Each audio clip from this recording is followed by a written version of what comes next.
वज़ीर-ए-आज़म शहबाज शरीफ की ज़ेर सदारत इजलास सिक्योरिटी और अमन अमान के क़याम से मुतालिक जारी मंसूबों पर पेशरफ्त का जायजा लिया गया। वज़ीर-ए-आज़म ने शहरियों और गैर मुल्कियों का तहफ़्फ़ुज़ रियासत की अव्वलीन तरजीह करार दे दी।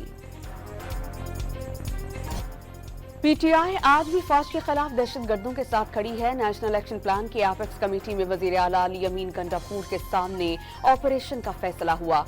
कोई मुखालिफत नहीं हुई। ख्वाजा आसिफ का कौमी असेंबली में खिताब।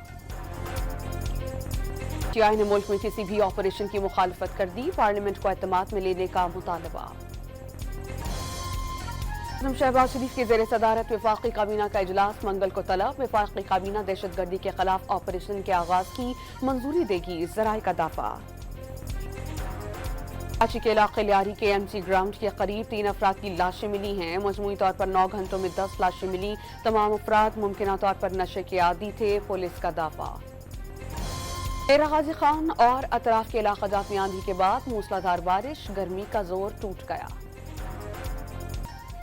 और इंग्लैंड अमेरिका को हराकर सेमीफाइनल में पहुंच गया। 116 रन का हदफ 10 ओवर्स में हासिल कर लिया। इंग्लिश बॉलर क्रिस जॉर्डन के हैट्रिक मैच में 4 आउट्स किए।